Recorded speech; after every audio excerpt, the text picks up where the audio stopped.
Okay.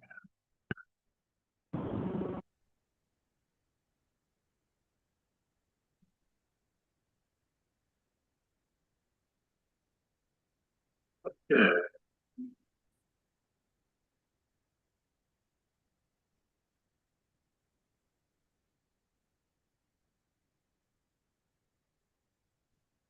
Yeah.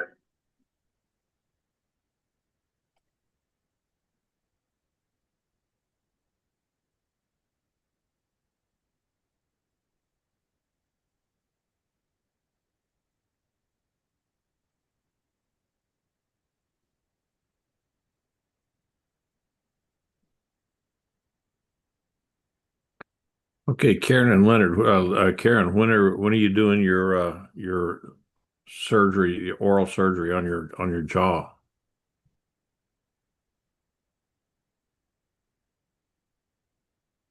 She's going for consultation tomorrow, and after that, we got to set up an appointment with the dentist. So we'll know Okay. more tomorrow. Okay. Well, I just knew that it all got discombobulated because of your estate sale and Estate everything. sale, and then prison ministry, and Yeah, yeah, yeah, we'll be there this weekend. But yeah, we don't know about the surgery or what's going to yeah. happen, or what's going on. But they did a bunch of X-rays, charged us like a bunch of money, and then they decided not to do it. So we called them and argued, said, "Hey, you took the X-rays and charged us money, give it back." Well, they're in the process of supposed to be doing that. We don't know what's going to happen with that either. So, anyways, yeah, we're gonna know more Okay, well, tomorrow. good. You got it. Good, good. All right. Well, I was wondering. So, you had your estate sale. Are you homeless yet? No, we are not. That's the problem. No one would buy the house. No, no, we're only kidding about that. Uh, no, he's asking us if we're homeless. No, no. So we got a guy coming over sometime. He says he's interested in the boat, so we're just Okay, well, good, good. one thing I at a hope he, time. yeah, I hope he's a good sailor and he knows what he's doing. Yeah, And he apparently he just sold his boat. He's interested in another one. He's been looking at ours, and okay, well, good deal. yeah, I hope it works out well for him. So, all right, I it, think it it's a I loss, but that's okay. have, yeah, Not going to worry about it. yeah. Okay, well, I think we've got our minion at 7:02, and I'm about ready to. I'm looking here to make sure I've got all the right buttons pushed, and we are on YouTube, and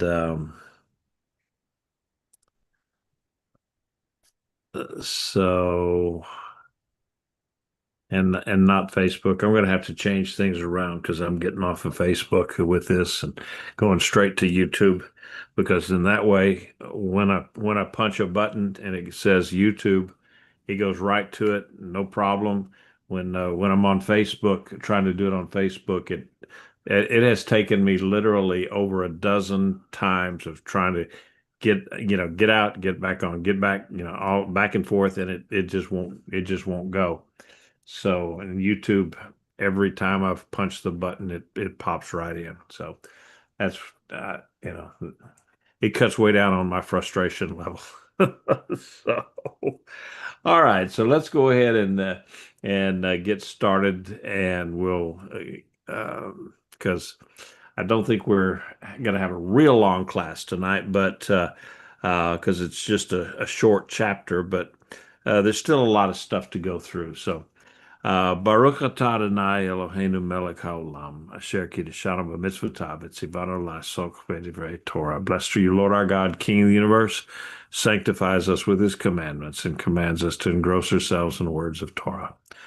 All right, so I want to welcome everybody into the study tonight, and um, hope you had a good week since last week, and I know it in Tree of Life, it's good to be back to a normal routine with our services and so forth. So I'm going to go ahead and mute everybody, and then if you want to say something, you know the deal. Just unmute yourself. But having everything muted cuts back on background noises on my end. All right, so tonight we're going to go into chapter 3 of Zechariah, and I've left a lot of this background slides up here just so that you can look through it and make sure you understand the timing of when all of this was. But basically, it's 520 BCE, and and then on into 518. So that gives you some kind of an idea of what the time frame is. So before we get any further into this, I would like to just first off to talk about who was Joshua the high priest. And he's not a figure that's widely known. When we think of Joshua, we of course think of Moses' assistant, and how that's the one that went in and conquered Canaan. Well, that was 1,000 years um, before this Joshua. So it's a long, long time before, or after Joshua, the son of Nun, who conquered Canaan. And this Joshua is a Levite. He's a descendant of Aaron, and he's in the post-exilic Jerusalem. Like I said, about 538 BC, Joshua's name appears as Yeshua or Jeshua, and is listed as one of the first ones returning from Babylon, and that's in Nehemiah 7:7. They came with, and it says they came with Zerubbabel, Yeshua, Nehemiah, and Azariah. So um, then the prophet Haggai also refers to the high priest Joshua. It said in the second year of Darius the king, and that would have been 537 BC, in the 6th month, on the first day of the month, the word of the Lord came by the hand of Haggai, the prophet, to Zerubbabel, the son of Shealtiel, governor of Judah, and to Joshua, the son of Jehozadak, the high priest. So Joshua would be instrumental in helping rebuild the temple, and God used prophets Haggai and Zechariah to communicate his command to rebuild the temple. Remember, they had started it, and then the things got kind of wonky, and they stopped building on the temple and started just building on their houses because that was less. They encountered less stress from outsiders if they would just work on their own houses and not trying to rebuild a symbol of national prominence, which was the temple. So he was Joshua was he played a significant historical role, and he was the precursor of Ezra then, who came to Jerusalem during the second wave of returning exiles. So and so we'll see that God told the prophet Zechariah to place a crown on Joshua's head. Take the silver and gold, make a crown, set it on the head of the high priest, Joshua, son of Jehozadak. And we'll see that in chapter 6. So he was already a high priest, and then the prophet was sent to symbolically crown him king. And so the coronation was to serve as an encouragement to Joshua in his work of rebuilding the temple. And it's also a visual prophecy of the future Messiah, who would be both a high priest, according to Hebrews 6:20, and king, Matthew 27:11. So the significantly, the name Joshua is tied very closely to the Greek equivalent of what we have become know as Jesus, but it was Isos, and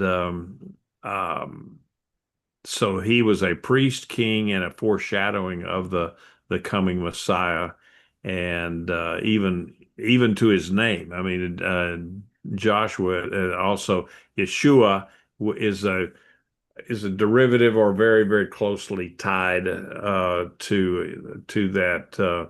In Hebrew, Joshua is Yehoshua, and then of course Yeshua is very, very closely tied to that same name, and it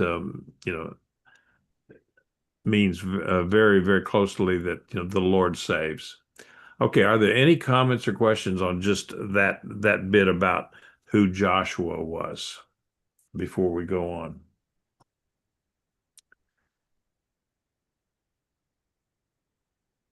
Okay, all right, then let's go and look at verse 1. Then he showed me Joshua the Kohen Gadol, the high priest, standing before the angel of Adonai and the Satan, standing at his right hand to accuse him.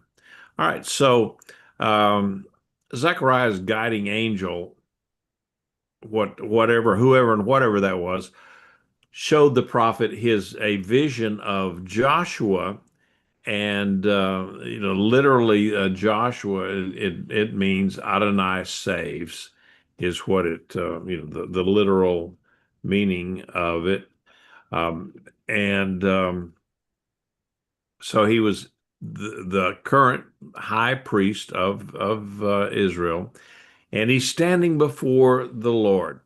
And so then the accuser, which is Satan, was also standing at Joshua's right hand, and he was prepared to accuse him before the angel of the Lord. And so again, the commentaries are saying, well, there was also the Lord, and then the angel of the Lord, and then others says, no, no, no, it's just one person.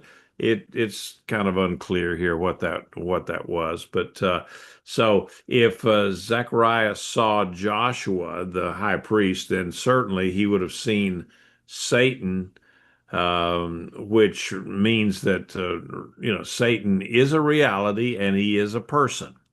And so the writer Zechariah made a play on a Hebrew word in its noun and verb forms, where translated Satan and accuse. Okay, those two are from the same root word. And he was standing at the right hand. So it would have been a traditional place where an accuser stood in a Jewish court. So the term Satan, when it's used without the definite article like the Satan, it usually refers to a human adversary, not something that is supernatural. Now, the one exception would be in Numbers 22, where the angel of the Lord assumes the role of Balaam's adversary, that same word. And in First Chronicles 21, where it used that same word, Satan, the term probably refers to a nearby nation, and it could be what it is. And so anyway, it's the word can be used both ways. It's just like we do the devil, or a supernatural being, one of the fallen angels, Lucifer. We attribute that to that name, but And what we see here is that this vision took place in the temple, evidently. And so the first three visions, they were, they started from a valley outside the city to a vantage point from which the dimensions of the original Jerusalem could be seen. Remember they had the surveyor. Now in this fourth and fifth visions, he's in the temple courts where the high priest officiated and had access to God's presence. So um, anyway, I wanted to bring up this concept of now here's an AI generated thing that I worked on this afternoon trying to get this all straightened out. It still didn't do exactly like I wanted, but every time I tried to change it around a little bit, it didn't change a whole lot. So anyway, the in this concept of Satan, the Satan of Zechariah it's a figure. It does need some explanation. Now, in today's Christian world, most church people, they visualize Satan of the New Testament. If um, and then it has now devolved into the hideous beast with the horns. But the concept of Satan as the ruler of the netherworld, the underworld, had not yet entered into the world of the Old Testament at the time of this writing. Now the Satan of the older or later Old Testament text, um, it plays a role in the role of a heavenly accuser, or a kind of heavenly prosecuting attorney. And still, it's got a little murky as to, okay, who and what is Satan, and what is his role? Where did he come from? And so the when you have the English translations of the Hebrew word Satan, it's kind of interesting because the English word Satan appears 18 times in the Old Testament. If you were okay, the version that I'm counting from here is the New Revised Standard Version and the Revised Standard Version. And so, by contrast, then the Hebrew word Satan appears 26 times um, in Hebrew. Okay, and so the difference is because the Hebrew word literally means adversary, and it's sometimes used of human adversaries. Now, six times, that was the deal when they talked about Satan. It was an adversary or an enemy, someone who was coming against you. And that First Samuel, Second Samuel, First Kings, and several times, four times I think in First Kings. So, and it's also used twice in the Balaam stories to refer to the angel of the Lord, who is acting as an adversary to Balaam and not to God. Okay, so I know it's a little bit confusing, but it can be. The concept in the Old Testament was that he could be a person, a man, not a supernatural being, and also a supernatural being, some kind of an angel of darkness. But by the time the New Testament rolled around, the idea of Satan is one of well, the picture. Here's the contrast. Here's the Old Testament accuser. Looks like some old ratty attorney here, and then this is more of the New Testament and modern day version of um, what we consider uh, Satan, and it had devolved into this hideous beast looking thing. But the Bible also calls him an angel of light. So I'm not real sure that this version here is very accurate. The version of the horned beast, I'm not sure that that's a real accurate thing. So, um, anyway, any comments or questions on that? That was kind of an aside and was not in part of our doing. So, Joseph. Yeah, I'm with you. I've often thought about the many times that it's in the scriptures where the Satan appears in the council, and I'm saying, why is this guy even allowed to appear in the council? You know, for Job or in the Psalms and other places, in Numbers. You know, in Numbers, that's a different story, I'm sure. But the times for Job, especially, how is this guy Right. even permitted into the God's presence and into the council? So I'm with you on that, not quite figuring out what the Satan is compared to what it is, you know, in the New Testament. Yeah, because it definitely says that that he came into the presence of the Lord, or presence of God, and that he was an accuser. He was, and that may be part of, well, I'm sure it is part of God's plan to have that someone is there to put a little back pressure on us to, it's like exercise, um, moving your arms up and down like that is not nearly as effective in building muscles as if you have 20 pounds in each hand and you're lifting them back and forth. So the accuser could be a test of our faith.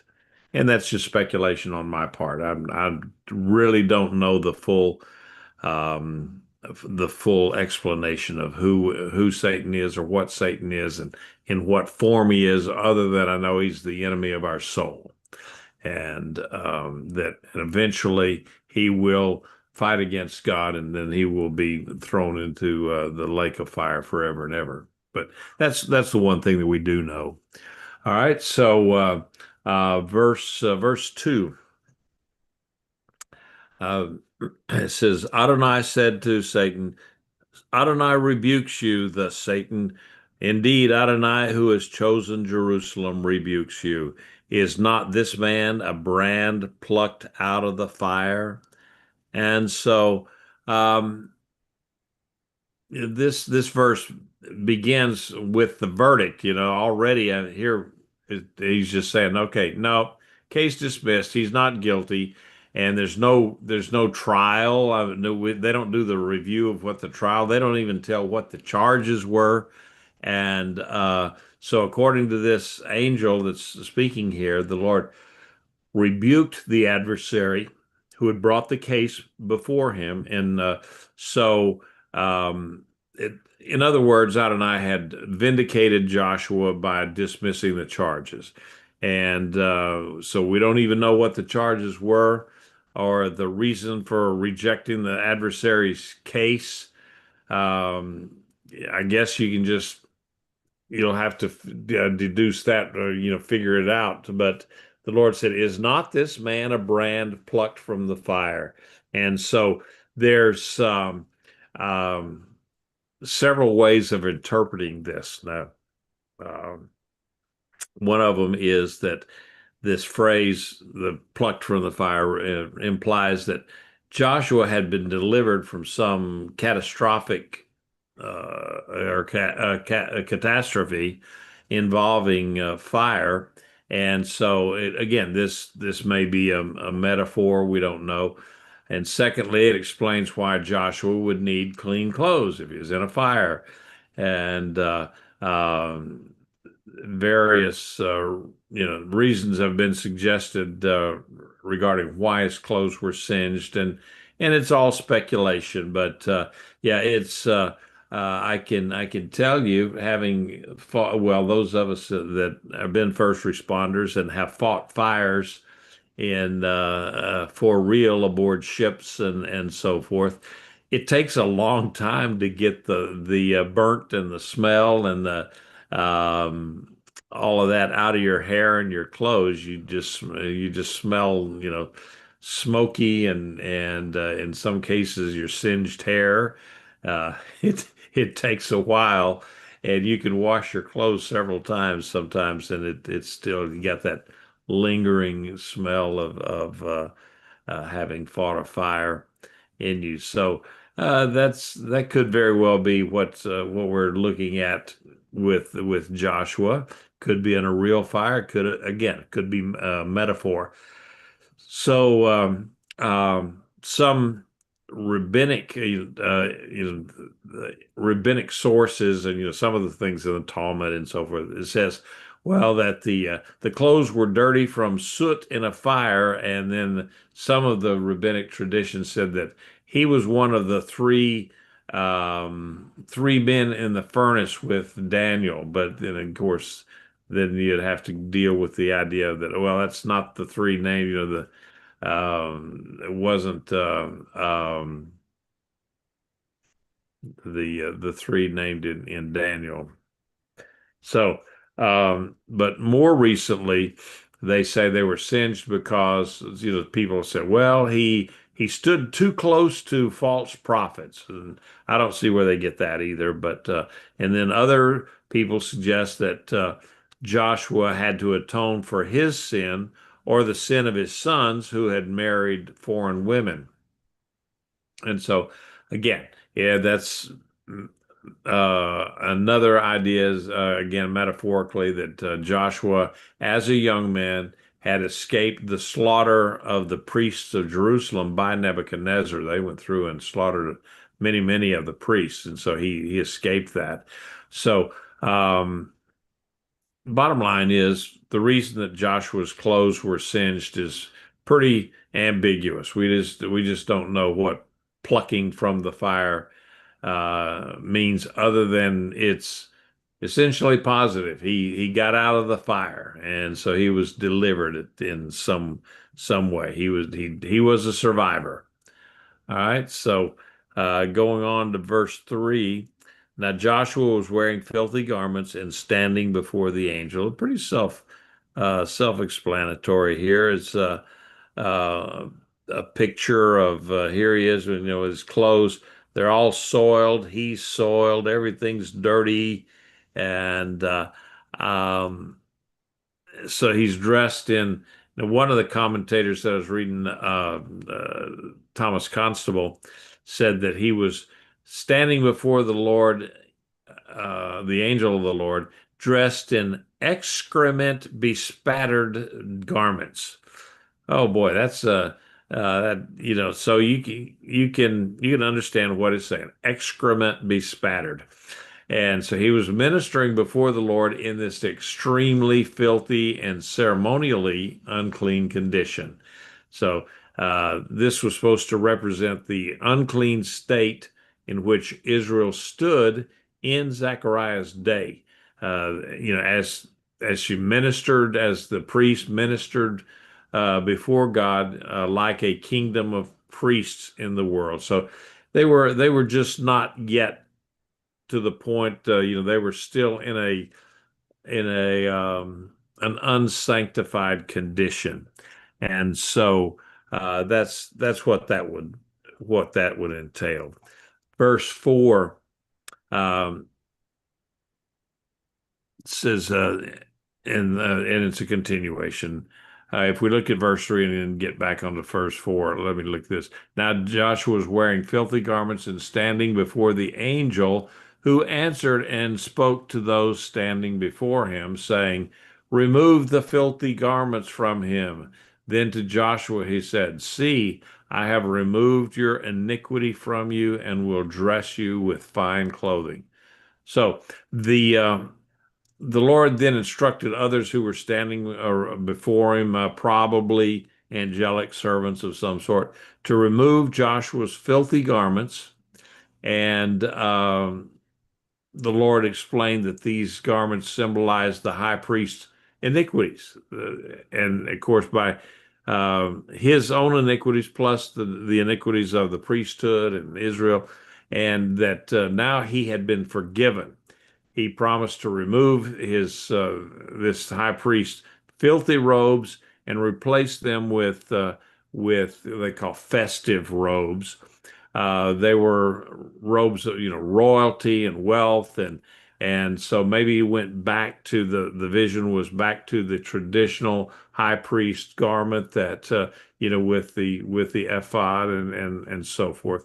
We don't know for sure, but other commentators said that the way that the explanation of the festive robes was that they were white robes, and the only time that the high priest wore white robes was going into the Holy of Holies during the Day of Atonement. And so again, it's just a speculation on people's part.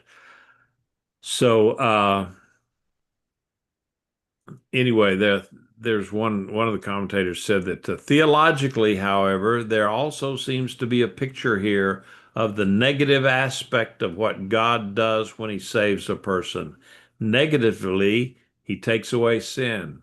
Positively, he adds or imputes to the sinner saved by grace, and he's saved by the grace of God, his own divine righteousness. So because of being saved by grace, he imparts some of God's divine righteousness on the saved person. So anyway, it also symbolizes that Israel, because Joshua the high priest represented the nation of Israel before God, that Israel was in the process then of being restored to the status that God had imparted to them to be a nation of priests ministering to all the world, and with the mission of bringing all the world under into the belief of the one true God, Abraham, the God of Abraham, Isaac, and Jacob. So that's what that in that particular instance would mean. All right, so then verse 5. Then I said, place a clean turban on his head. So they put a pure turban on his head and clothed him with garments, while the angel of Adonai stood by. This is kind of interesting because um, Zechariah chimed in. I mean, here he's watching this vision, and the angels are doing the things, and they got the Satan and the angel of the Lord, and said, "Yeah, clean this guy up, put him some new garments on." And then Zechariah comes in and says, "Hey, yeah, and put a turban on his head too." And so because the high priest would have worn that in the old days before the exile, and now that they're reestablishing and recommissioning the priesthood, as it were, he's saying, yeah, but we need the turban. And remember that the plaque on the front of the turban, there's the gold thing on the front of the turban, and it said "Holy to the Lord," or "Separated to the Lord," or "Set aside for service to the Lord." And so this is what Israel will be in the future. It'll be a holy nation of holy priests. And so, the Lord observed all that was happening. He was watching over this, and he was sovereignly and provingly directing all of the changes in Joshua's condition. And so, what's kind of interesting here is that here Zechariah is watching all this stuff, and then he made a suggestion, and then it came to pass then that they put a new these angels or whatever put a turban on Joshua. And so it tells me that prayer would plays a part in the execution of God's will. That's I don't understand a lot of why God says, well, to pray for this person or that person or whatever, because in the end, God's will is going to be done, but maybe there's, our prayers can rearrange things to where it's God's will, but it's a permissive will, one that is beneficial to the person, and certainly to beneficial to us, because he says for us to pray for people and lay hands on them, and so that they would be healed and would recover. And so that's just the plan of God. He wants us to pray for people, for situations, for ourselves, and that I sincerely believe that our prayers do move the heart of God to do certain things, and because it's how much of it is, yeah, I already knew I was going to do that anyway. I just wanted you to pray that way, or whatever. I think you get what I'm saying there, but God does, he expects us to pray. And so when we do that, it brings us closer to him. And so I think it's just uh, it's a good thing to do, to be in a state of prayer with the Lord. So I don't know if anybody wanted to comment after that little bit of wandering and ranting around. So Oh yeah, the Lord definitely wants to have us have a relationship with us, and that's one way that He's given us this ability to communicate. Animals don't have it; other animals, have a little bit of it, but He definitely wants that relationship, and He tells us all the time, "I want to have a personal relationship with you," and that prayer is I think, an essential part of it. Kind of you do this, and that'll start you on the relationship. I think our wives tell us that all the time, right? well, I promise you that you cannot have a relationship with someone if you have no communication with that someone. You know, um, I don't have a relationship with well,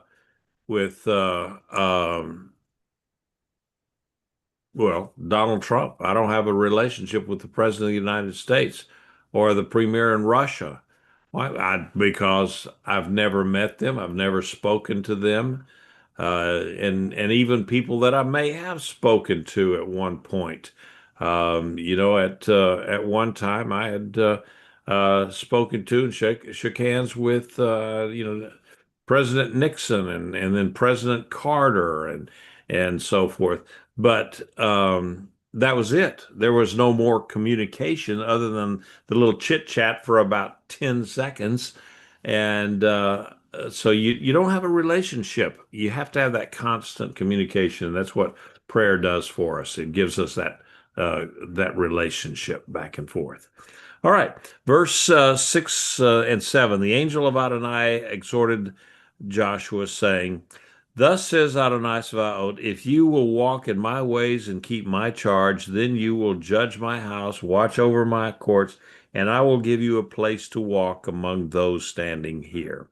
All right, so the charge to Joshua, it had like two conditions and then three results of a divine blessing, basically. And so it says to walk in God's ways. That describes a personal attitude of the priest.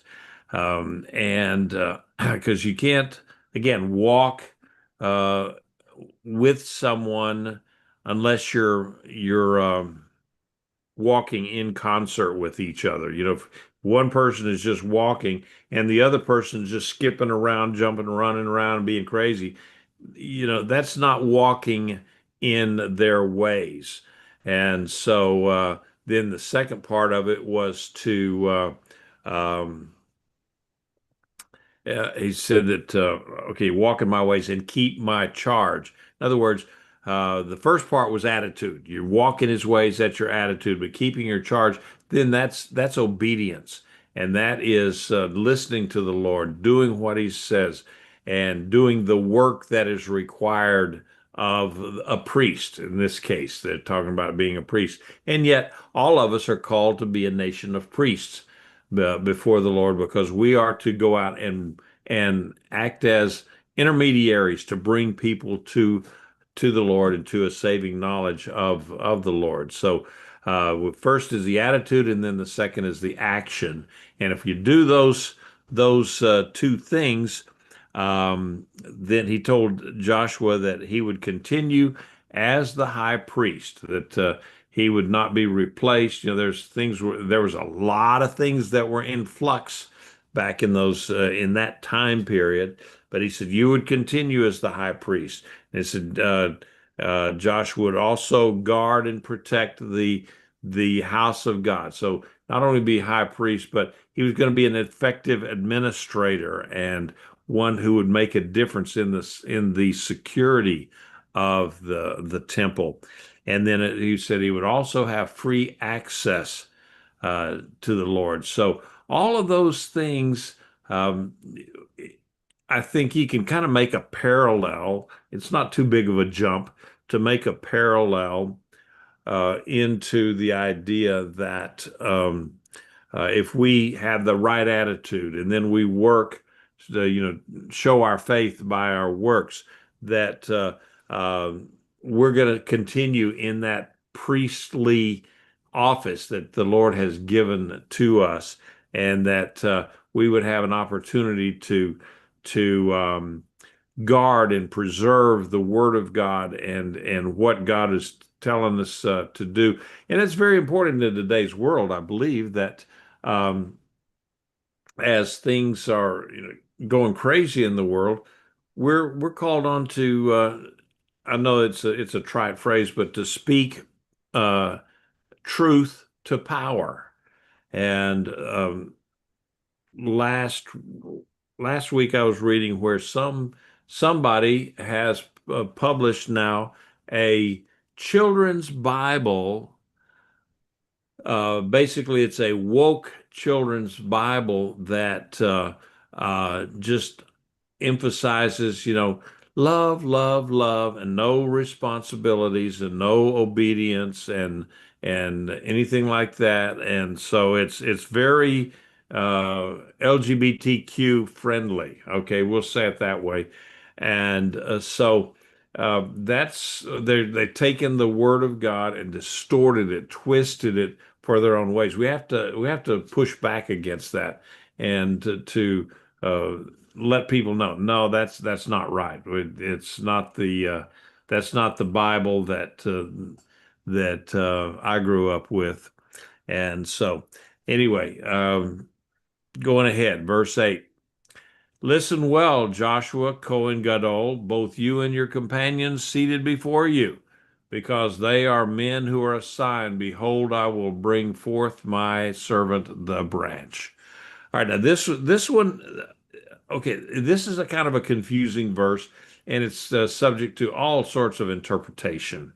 And so here we see kind of a departure from the other verses in chapter 3, where now the Lord is directly addressing Joshua himself. It's not through Zechariah, it's not through an angel, but God is talking to Joshua directly. And he refers to his friends or his colleagues, his associates that are seated before them. And so he said that these men constitute a men of a sign, or in some versions it talks about a sign of things to come. And I went through, I don't know how many versions of the Bible, looking at what each person had to say about this, but um, it just, I think it meant that okay, well, you got all these people. Number one, they're Jews, they're looking for a sign, but number two, maybe they are the sign themselves that that they're back in Jerusalem. They've come in from exile, so the very fact that they are there shows that God is restoring things. And he said, I'm about to bring my servant the branch. And so then we talk about, okay, what is the branch? And there's all sorts of speculation again. They said the branch could be the Davidic line of kings, and specifically then Zerubbabel, who was a direct descendant of David. But and it also, I personally think that in addition to, yeah, okay, it could be the Davidic line being restored for that time being.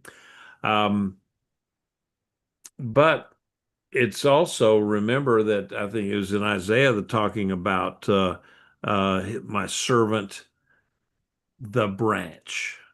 And that is definitely a um, a reference to the Messiah. And so we know that, even though they came back from exile, Israel didn't really have a Davidic king after Zerubbabel, and it devolved into um, various puppet kings that were allowed to rule in the throne in the various places in Israel. But the idea of having a king like David or Solomon or even Saul, who united the nation and was an actual king, you never did really have that. You had the Hasmoneans. Well, the Hasmoneans, they weren't even Jewish. They were a kind of they were from Edom, and so. And then later on during the Roman rules, these guys, they were kings only in name because they could be replaced by the Roman emperor at any one time.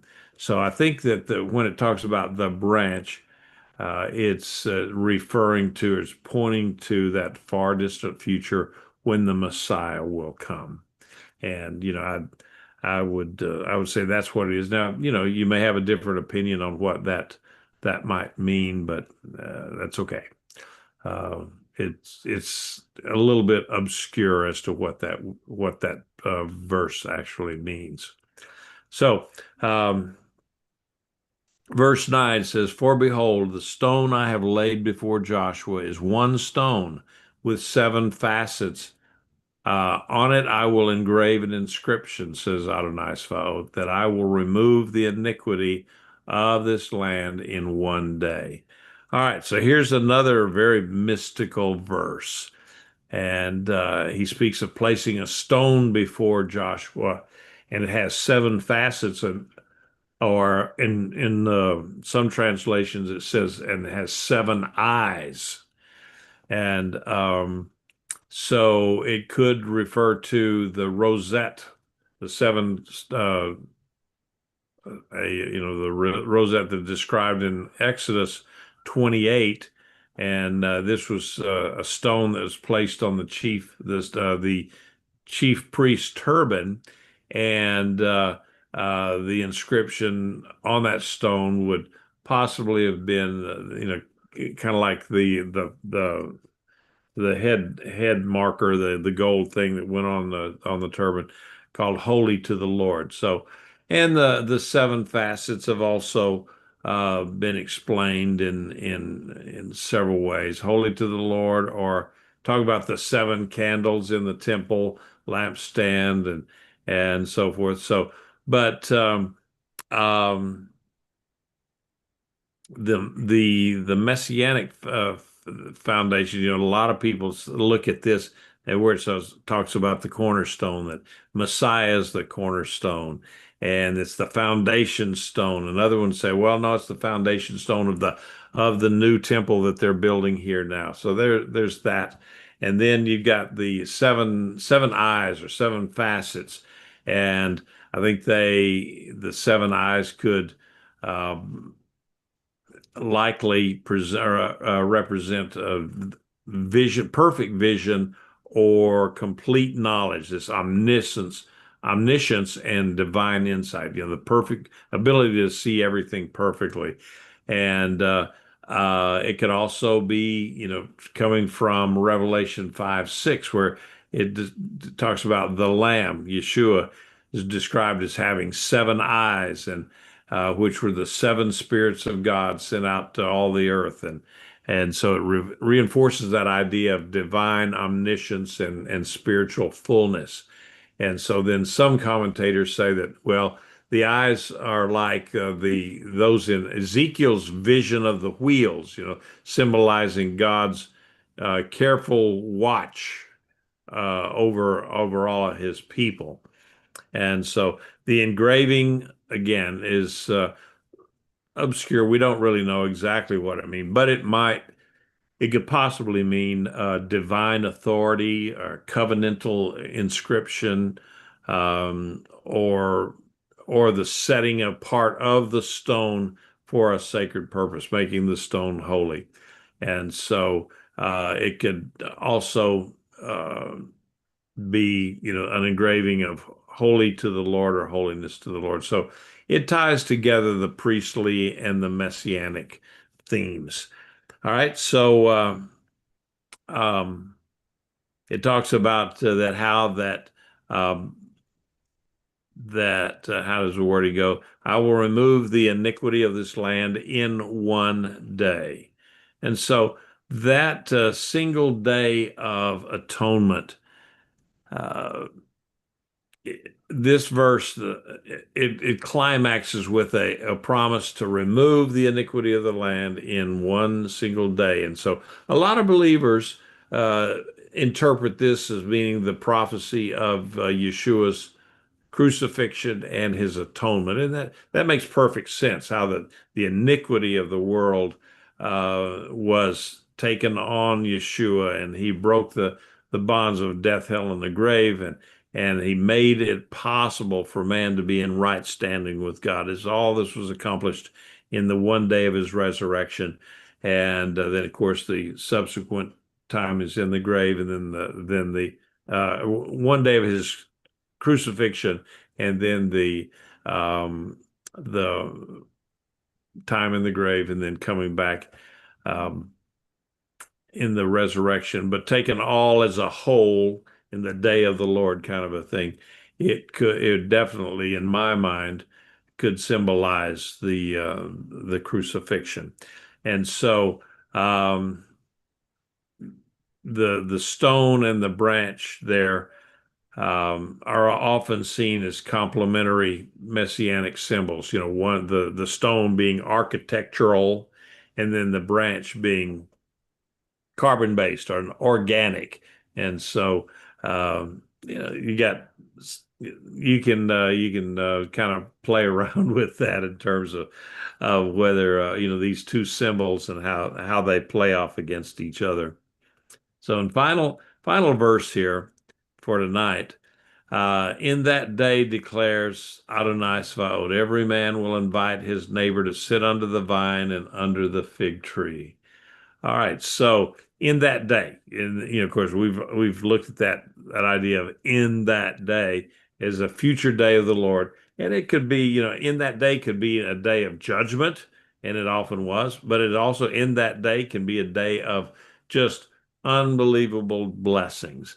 And so said in that future day that God promised that the Israelites would invite their Gentile neighbors to join them in enjoying their peace and the prosperity. Israel would enjoy peace and security as never before. I'd say even under the reign of Solomon, when everything was at peace, um, uh, Israel is going to have something even far superior to that in the millennial period, and God he will lift a partial curse of that was imposed by the fall of man, the sin.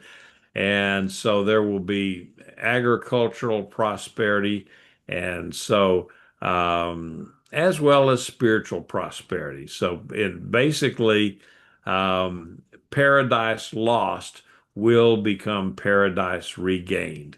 And so in just summarizing this one chapter, this vision number 4, it describes a day of redemption in which Joshua the high priest, typical and representative of Israel as a priestly people, will be cleansed of his impurities and reinstalled in his capacity as high priest. And so that of course presuppose that temple in which this can take place. So Joshua will build such a structure. Again, this temple is only the model of one to come. All this is pointing toward the future, and that the cornerstone of that new temple, not even the third one that's going to be built, during the right before the Great Tribulation, but the temple that's not made with hands. The cornerstone is Yeshua himself, and that cornerstone has that great promise of the regeneration of Israel as a nation, and that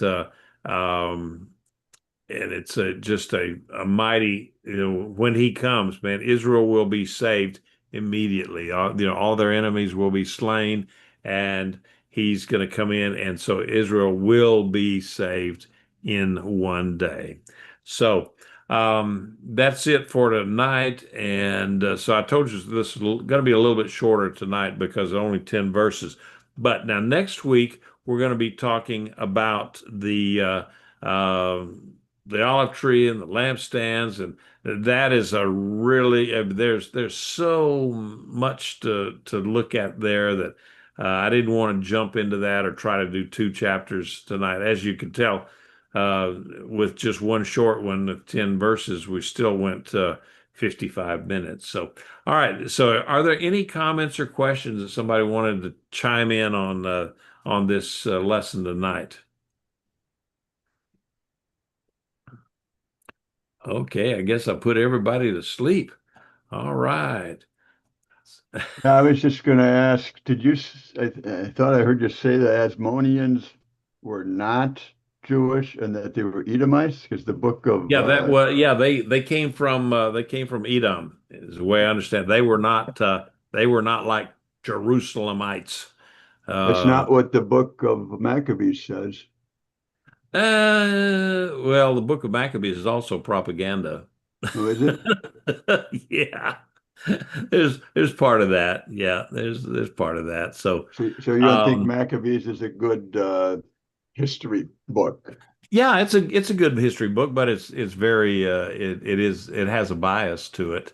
Well, And okay. yeah, But there it they is good say history. Judas Maccabees was in the priestly line, and that's why he did No, what he did.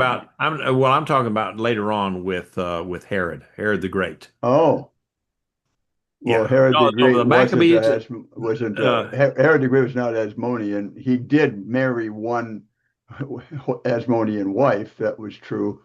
But Herod the Great was an Edomite, yes. yes, Herod the Great. That's where that's where I was going with that. So Okay. yeah, that Herod the Great was not really a Jew. No, absolutely not. And It so was a mass um conversion of Edomites. yeah. Yeah, yeah. Okay. And so I'm gonna undo the share here, so I can cut out some of this other stuff here tonight.